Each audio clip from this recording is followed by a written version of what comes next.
Hi, I'm James. And I'm Anthony. And this is Words and Numbers.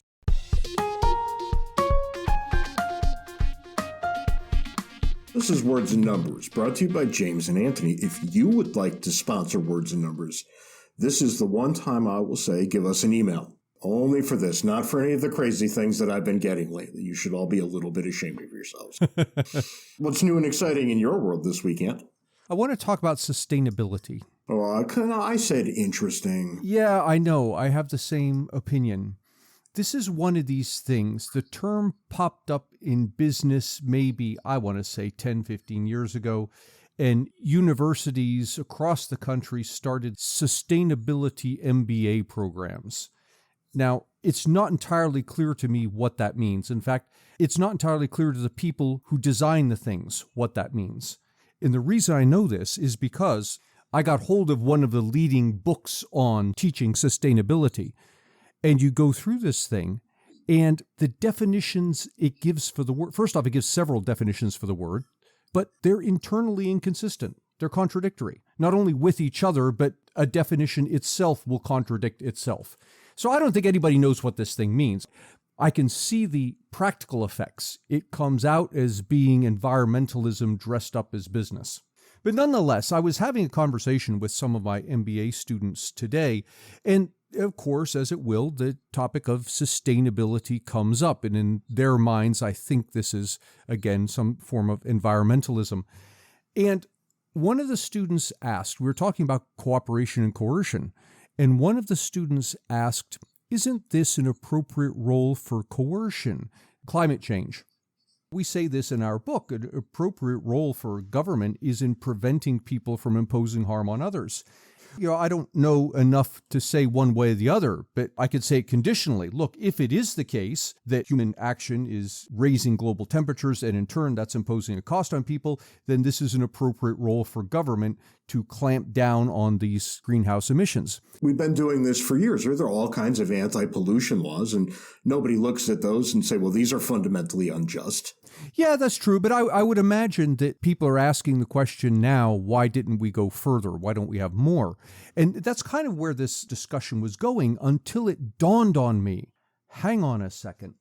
The reason we're having this conversation at all about the appropriate role of government stepping in and preventing greenhouse gas emissions is because the government stepped in already, but it stepped in the wrong place. Back in the 1960s, 1970s, when the government decided we weren't going to have any more nuclear reactors. Had it not done that, we could be today like France, getting 70% of our energy from nuclear. There would have been no greenhouse gas emissions there. So oddly, we're back in this place that we frequently end up of people calling for government action to fix a problem that was created by previous government action. And I've never really understood why it is that the environmentalists that we have, and there's a lot of them, why they're so against nuclear power. Yep. You can say things like, okay, we can eliminate coal from the process. Right. And I get it. That's going to cause other people a lot of trouble. But if your goal is getting power that doesn't pollute, nuclear is your best option. And yet nobody, as far as I can tell from the environmentalist side, seems at all willing to jump into that hole. And honestly, I don't know why. No, what they're jumping on is the renewable stuff, the solar and the wind, and that's fine for solving local problems, but there's no way that that can serve as a large scale. I'm sorry, the wind doesn't blow fast enough and the sun isn't intense enough to generate enough power from those sources. I could generate enough power for my house in Tucson, Arizona using solar power. But it's so expensive that it would take me a decade or more to pay off the array that I would have to put on top of the house. So that's just not efficient enough, is it? If the price were lower, I would likely do it. Although I was thinking of you the other day, you've heard of the Vanta Black, this ultimate black color that they've invented that you could shine a spotlight on it and nothing reflects back at you, right? They've invented now ultimate white. They're talking about the uses of this thing. And one of the interesting uses is that this paint is so white, it emits more infrared radiation than hits it. If we were to paint the roof of your house with this ultra white paint, the paint itself would act as an air conditioner and cool your house. I'd be more than happy to do that. I'd drag my ass up to the roof and do it myself if that Right. were true. But that wasn't my first thought. My first thought was I have to make black clothing out of this. The Vanta Black. Right. You disappear. That's right. That's what I really need. Yeah. Well, I guess we'll all see. But as is often the case, Ant, I'm not going to be talking about environmentalism this week or probably any other. Instead, I want to talk about a musician, maybe one that even you have heard of, by the name of Eric Clapton. You've heard this name before? Oh, my God. Yeah, Clapton. He's great.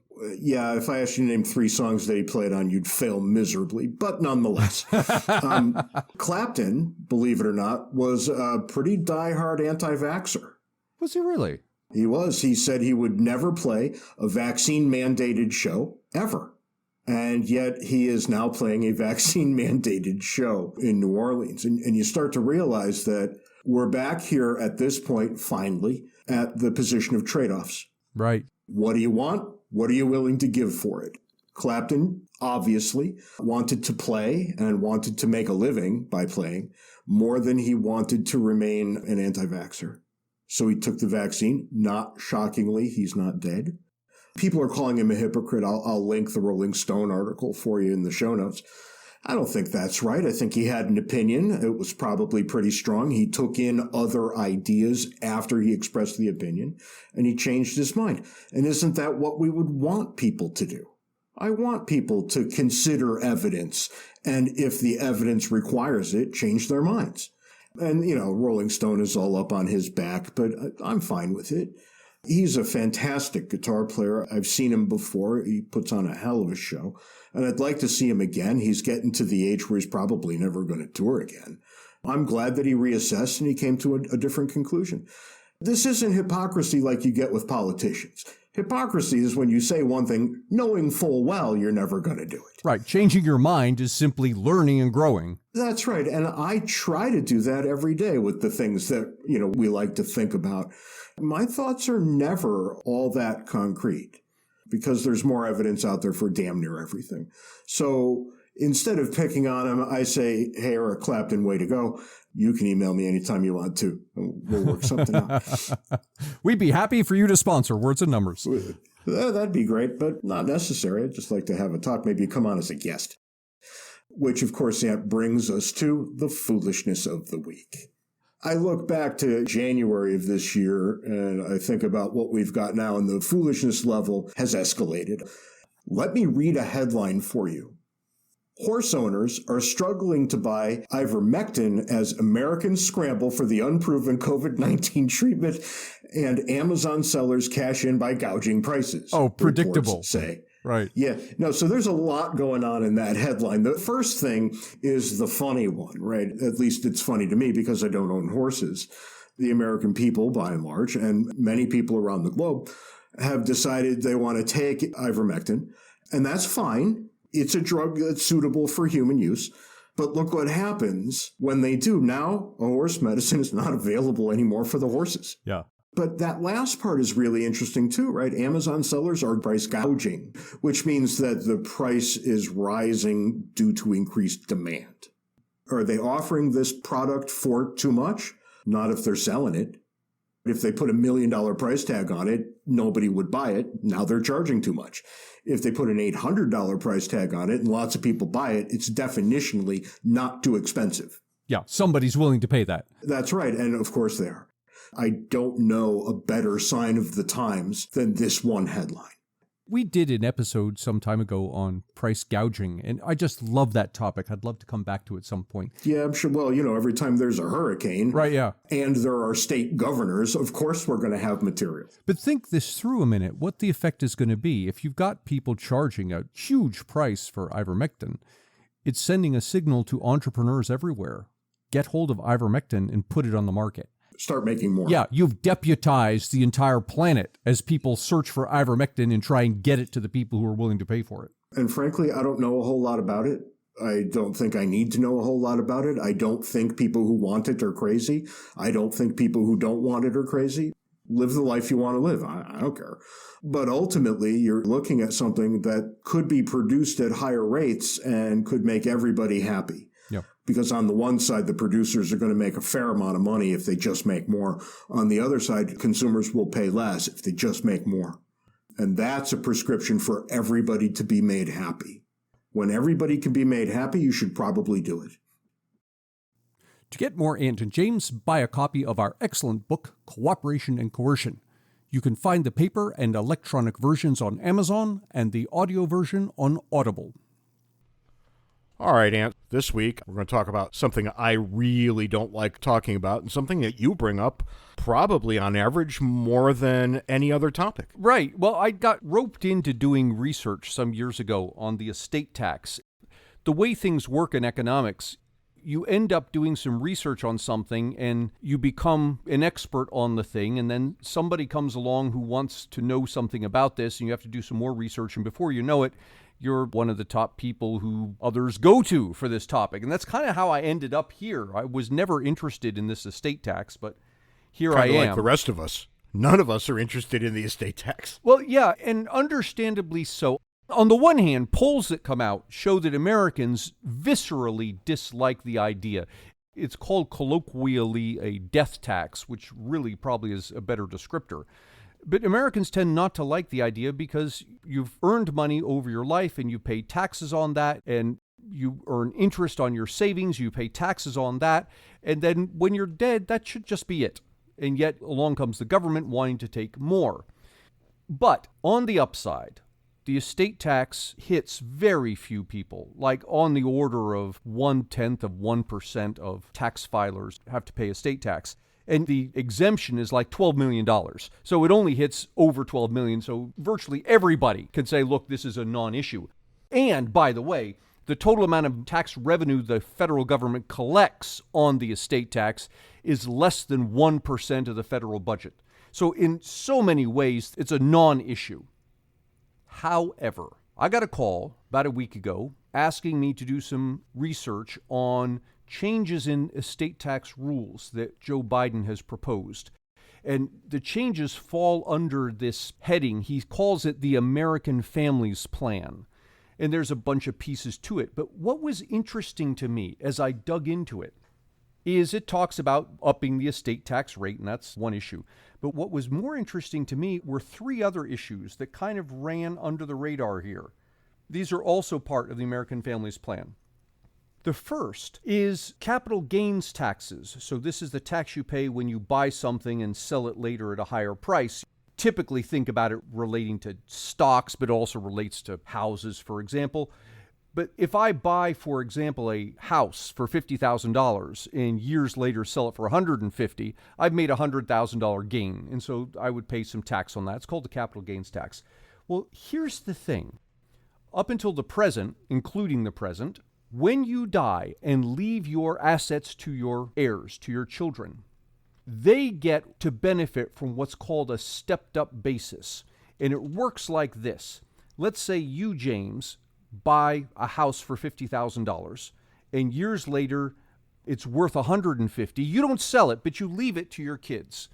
And the kids inherit it. At the time they inherit it, it's worth $150,000, and later on, let's say they sell it for $200,000.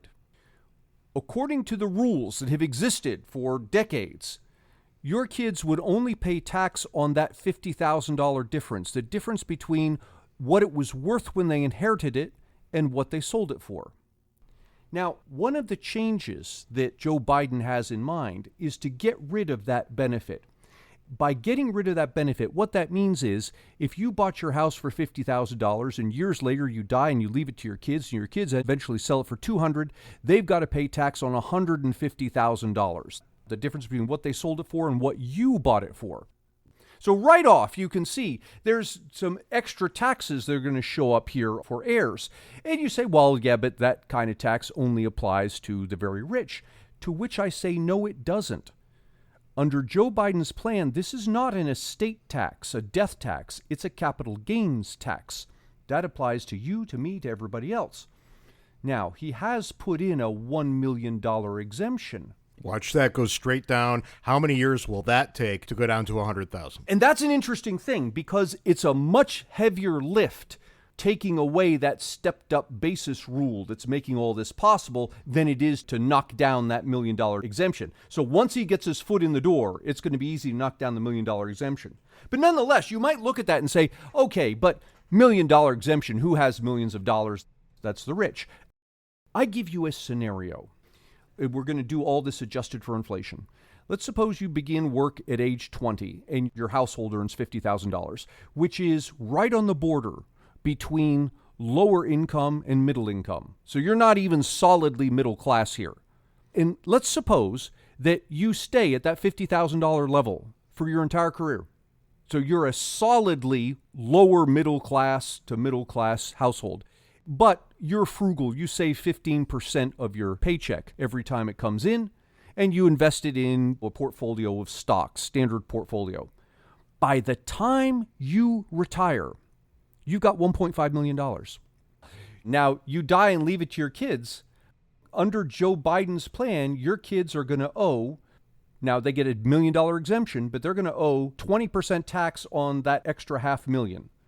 So your kids are going to have to write a check to Uncle Sam for $260,000, $270,000. And all over the place right now, people are saying, well, I mean, you get to keep almost all that cash. And so you do. But what if it's not cash? And that is an interesting story. Let's suppose it's not cash. Let's suppose it's a business. Let's say it's a family farm. Everybody's angry about family farms disappearing. Let's think of it as a family farm. Sure, family farm, family business, whatever it is, it's got a bunch of assets that are worth millions of dollars, but it doesn't generate millions of dollars of income. It generates standard income. According to Joe Biden's plan, your heirs are going to owe capital gains on that. And they're going to owe it immediately. In other words, it's not that they inherit the business and later on when they sell the business, they owe the capital gains. They owe the capital gains the instant they inherit the business. And look, anybody, literally anybody, tax expert, not tax expert, should be able to figure out exactly what happens next. Yeah. And what happens next is your kids have a strong incentive to sell off pieces of this business. That's the only way they're going to raise the money to be able to pay the tax man. In many cases, it's not pieces, it's the whole business to begin with. Right. When you're thinking about family farms, think about all of the cross-cutting currents here. You're left with a farm that you literally can't afford to keep. Who knows that you have an asset that you can't afford to keep? Answer, everyone. Now, when that's true, what kind of deal are you going to get on the asset? Are you going to get its full list value? You absolutely aren't. You're going to get taken. Somebody's going to buy that at like a 25, 30% discount because they know you can't wait. They know you have to sell it right now. And whenever you have to sell something right this minute, you take a massive hit on its valuation. Now, Joe Biden says that he's built into his plan an exemption for farms and family businesses. Here we go. The exemption doesn't exempt you from the tax. All it says is that you don't have to pay the tax until you sell the business. So you're going to pay this new tax we're talking about regardless. The question is, do you pay it now or later? But here's why I drag you through the mud on all of this nonsense. And trust me, I know it's a bit eye-glazing, but here's the thing. You and I have said in the past that the federal government's going to run out of rich people to tax. And when it runs out of rich people to tax, it's going to turn its attention to the middle class and then to the poor. This is the first shot across the bow. We have a death tax that applies to the super rich. This animal, they call it a capital gains tax, but if you put together the pieces, it looks and acts and quacks exactly like a death tax. This is the death tax for the middle class. Let that sink in for a minute or two because, yeah, it's about these sorts of things now. But what's it going to be about later? And if you know the story of the federal income tax, which Anthony's going to tell you in about 2 seconds, you know full well that whatever is being floated today, that's just designed to be a new baseline. Right. And we're going to build from that new baseline. Once people are acclimated to paying this without complaint, then we're just going to hit them with more things because they'll pay those without serious complaint either. So, Ant, walk us through the very early years of the federal income tax. When the federal income tax was first instituted back in the early 1900s, politicians promised that this was a tax on the rich. and it was coming in at something like 1 or 2%, and it was only going to apply to the very rich. We needed a constitutional amendment for this, and I think it passed in large part because people understood that this was not a tax on the regular person. It took less than a decade. It was 7 years, just 7 years, before that tax was extended all the way down to the poor, down to what in today's dollars would be less than $20,000 a year income household. Ouch. That's the tax that the politicians promised was only on the rich. And the lesson here is that if you're listening to the promises of a politician, stop doing that. Politicians exist to make politicians happy, not to make you happy. And I'm going to make a prediction here, because I thought it was kind of bold years back when you and I predicted that eventually the federal government's going to come after the middle class, but here we see it happening. I'll make another prediction that I think is equally bold, and I wouldn't at all be surprised that we're talking about it 10 years from now. And that is a proposal that everyone's savings, all of it, whatever you have, your house, your car, your savings account, 401k, all of it goes to the federal government when you die. Because why? Well, because the federal government is providing free health care and free tuition and universal basic income. And it's only right and just, the politicians will say, that all this stuff that you own, because you don't need it anymore, you're dead, should go back to the federal government. And when that happens, we are serfs. We are no longer free people going about our lives. We are serfs working on the federal government's property. Easy there, comrade. I'm fired up. I was working on the estate tax all day. You took a wrong career move at some point. Listen, if Ant's right about what he just said, and I know you're all thinking he's insane, but y'all thought we were insane a couple of years back when we predicted that the government would be coming for damn near everyone, and it's trending that way. So if Ant's right, you're really going to have to protect yourself with things like cash, things that can't be seen and can't be just taken away. It's going to be cash money, it's going to be hard money, precious metals, and it's going to be crypto money. These are the only things you'll be able to withstand a complete and total hit on your private property. These things will allow you to retain some of what you already owned. Right, and I'll point backward and forward. Backward, the federal government has in the past confiscated people's gold.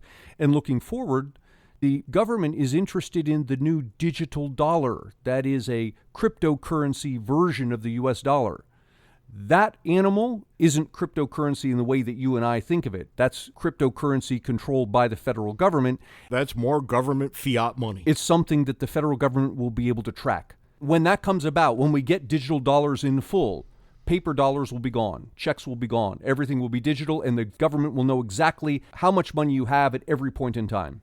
And they'll also know what you used it for when you spent it. Right. And if that's not terrifying to you, nothing will ever be terrifying to you. Now, I want to point out something here. You and I try to be reasonable people. We try. And we've often said that we don't like to do the talking head thing. We just try to be reasonable people. And this conversation sounds like crazy people. No. You haven't yelled or screamed at all. But this is how far things have come. That the guys who are saying that they're reasonable people are saying the same kinds of words that crazy people said 20 years ago. And look, if you're out there and you're paying any attention at all, do you trust any level of government? And if your answer to that question is yes, you're wrong. You should never trust any level of government. This is what happens when you trust them for too long. They come up with bigger and worse harebrained schemes every year out. And sooner or later, the rule is going to be what Ant said earlier. They're just going to take every single thing. And how do I know this? But because most of us, knowing what the rules are, would just give all of our property to our children at the end of our lives. If you get old and you're looking around, you say, all right, we're going to sign the house over to the kids and all this kind of stuff. And of course, I'm going to keep living in it until I die, but technically you're going to be the owners from here on out. And that gets you around these kind of problems. So the government is going to disallow that kind of thing. You won't be able to sign over your property to your children. I guarantee you people are thinking about it right now. When that comes to pass, you don't have any kind of freedom left. The insidious thing is they're not going to come right out with something like that. It's going to come in bits and pieces, push a little bit each year, such that 20 years from now, it doesn't seem like a crazy idea. And there's this story. There are two. One is the frog in the boiling pot, and that's actually untrue. You put a frog into water and it starts to boil, that frog's going to jump right out. Training elephants, on the other hand, I do believe this is true. When you train an elephant, you start with a big giant stake in the middle of a circle, and you tie a gigantic rope to the elephant and the stake, and you walk them around in circles. Every so often, you make that big giant rope a little smaller. And before long, you have functionally what is a string connecting an elephant to the center of the circle.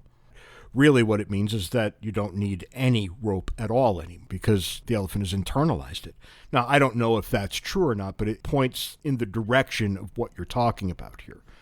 When everything happens in bits, pieces, and chunks, you never really see it happening. It's nothing that you can see from the perspective of your day-to-day life. Where can you see it? Well, when you stop thinking about the here and now and just take a look at the sweep of history. When you look at things that way from a detached observer's perspective, well, it's real clear what direction we're going in. I mean, there's no doubt about it. But most of us don't take that detached view. And I don't think you're an idiot if you don't see it in your everyday life. Why would you? Right. You really need a different perspective on it. There's an example here going back to the birth of the income tax. When the amendment was being debated, there was a discussion in Congress, and of course the proposal was it's a 1% tax. It only applies to the rich.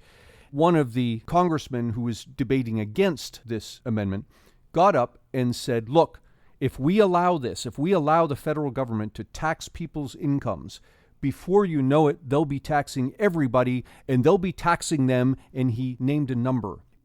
And people laughed. They laughed out loud at him, saying there's no way the federal government would ever tax people that much. The number he named? 5%. Today, our federal income tax code kicks in for the poor at 10%. Double what they laughed at him about.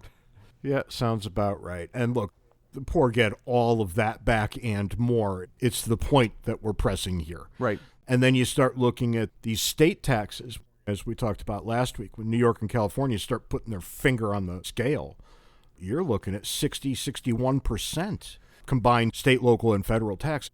That's just crazy. How did we get here to 60%? If I'm only bringing home 39 cents of every dollar I make, I'm not going to bother myself making a whole lot of dollars. Because what's the point? The government gets more of them than I do. Yeah. Think about that for a second. The government gets more of my income than I get. People tell me that that's what fairness looks like. People will say that, well, once upon a time in this country, we had a 92% tax bracket. And that's correct, but that tax bracket ended up applying to something like 150 people. And the next year it was long gone. Yeah, and it turns out that it didn't work. It collected not anywhere near what people thought it would for obvious reasons. If you're being taxed at that level, there's no point in getting your income up to that point. I think this was under the George Herbert Walker Bush administration. Somebody went to the Congressional Budget Office and said, okay, how much would the federal government take in the form of receipts if we raised income taxes to 100%? Right. For everyone.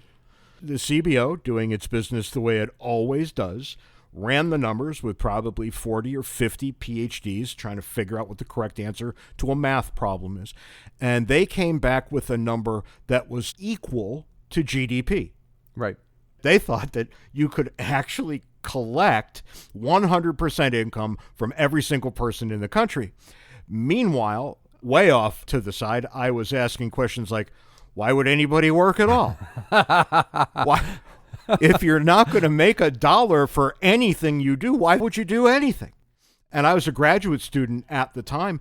I was taking classes with a bunch of crackpots, and they said, oh, no, James, you're crazy. Of course people would continue to work. At the time, I'm thinking, son, you got to be kidding. Yeah. How did you get a PhD, and why are you teaching this class? Shame on you and everybody involved with the entire ordeal.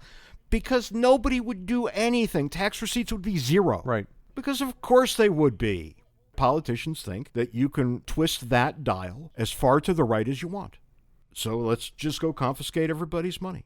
The moral of the story is pay attention to what these politicians are doing and push back on them as much as you can, because every step they take forward in taking more of our money makes it easier for them to take the next step. Yep. And before you know it, you're where we are now versus 1% tax, or where we will be 20, 30 years from now when basically the federal government takes everything.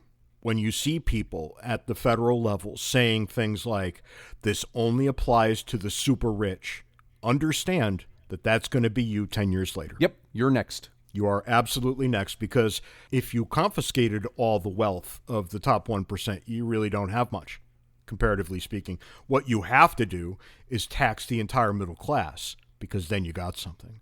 There are a lot of people in the middle class. There are very few people in that top bracket. And you can see what's going on here, because they are taxing the rich. They're not taxing the middle class, because the middle class is a tremendous number of voters. The rich aren't. But boy, they'd love to get their hands on the middle class's money. When politicians are able to pit the middle class against the rich by saying things like, well, we should only tax the rich, you're being pitted against other Americans. But in 10 years, it's going to be you, and it's going to be the working class. 10 years later, it's going to be the working class and the poor. I'm not surprised at all that politicians behave this way. I'm a little disgusted that my fellow Americans refuse to pay all that much attention to it. That's all the time we've got this week on Words and Numbers. Join us next week when we finally talk about something that doesn't irritate me and have me... What could that possibly be? having an aneurysm here as we record. Until then, you can find us on Twitter handles or in the show notes, and you can join Words and Numbers Backstage, where the conversation continues. You can also... contribute to our Patreon account at patreon.com/wordsandnumbers and send us email wordsandnumberspodcast@gmail.com. And for crying out loud, be nice to each other. Pay attention to the politicians and be nice to each other. And if I could only pick one of those two things, I would pick your being nice to each other, because that's actually way more important.